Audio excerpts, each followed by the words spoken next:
Hi, boys and girls, it's Mrs. Bauer again, and you just finished reading your own article about a bean plant growing. And we're going to continue now, and Mrs. Bauer is going to read the next article to you. This is called Plants as Resources. What if chocolate grew on trees?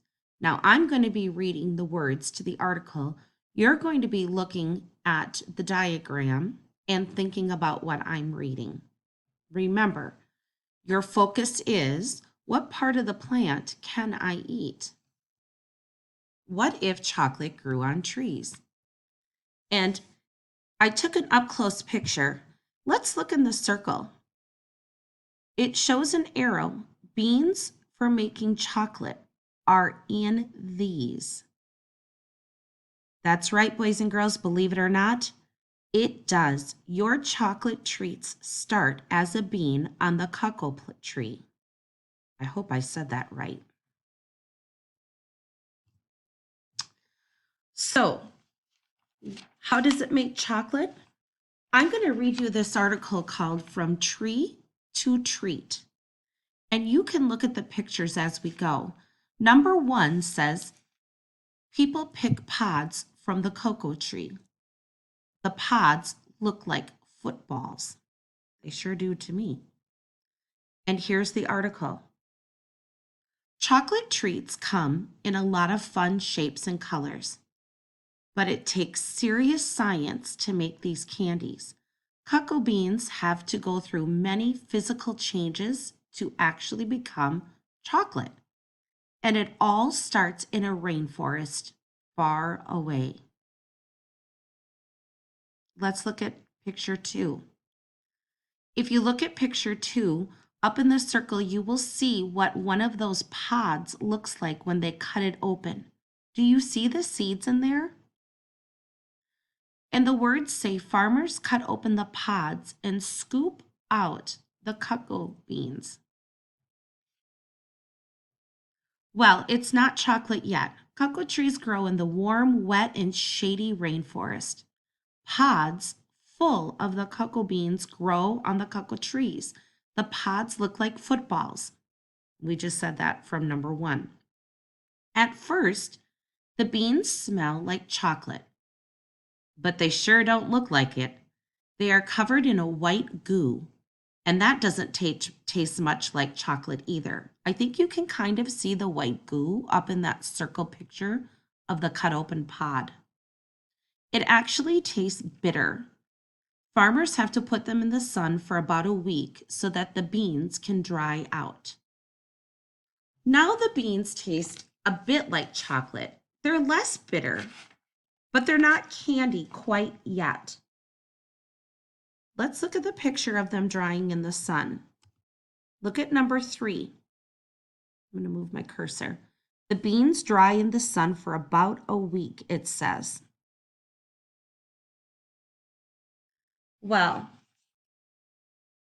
they're tasting more like chocolate, but they have to get shipped off to the chocolate factory. So let's look at number 4. You can tell that we're not outside in the rainforest anymore. In fact, if you use the picture clues in your inferencing skills, I think you can tell that they are now in a chocolate factory located somewhere else. And I'm going to read about many machines. At the factory, the beans go through a lot of machines. One of the machines will roast the beans, which means it cooks them. Another machine will separate the shells from the inside part called the nib. So all those seeds that you see, those beans in picture 3, the actual part that they use at the chocolate factory is inside those shells. Now, after that, the next machine grinds up the nibs. The solid nib will melt into a liquid.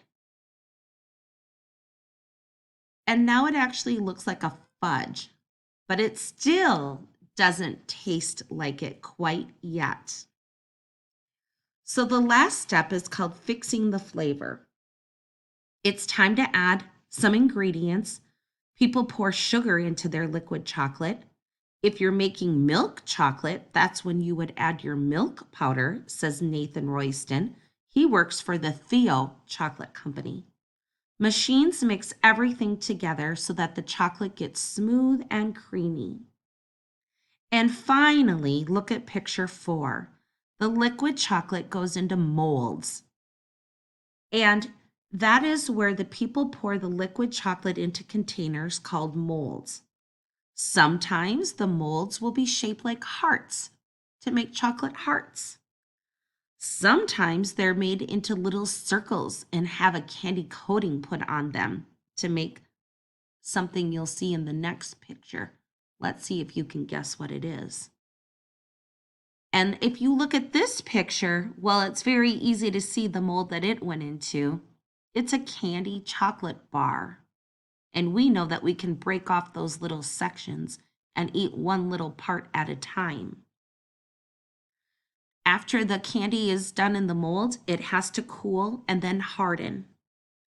Now, our cocoa beans have been turned into a tasty treat. So, here's your question. Looking at all those chocolates down there, which part of the cocoa tree is chocolate made from? Number 1, is it the bark? Number 2, is it the beans? And number 3, is it the sap? All right, boys and girls, you all should have said beans. If you didn't say beans, then you need to go back and reread this article. Hey, wait a minute. What's my chocolate lab named Piper doing right there in this picture? She didn't start from any cocoa seeds. Oh, silly Piper. Good job, boys and girls.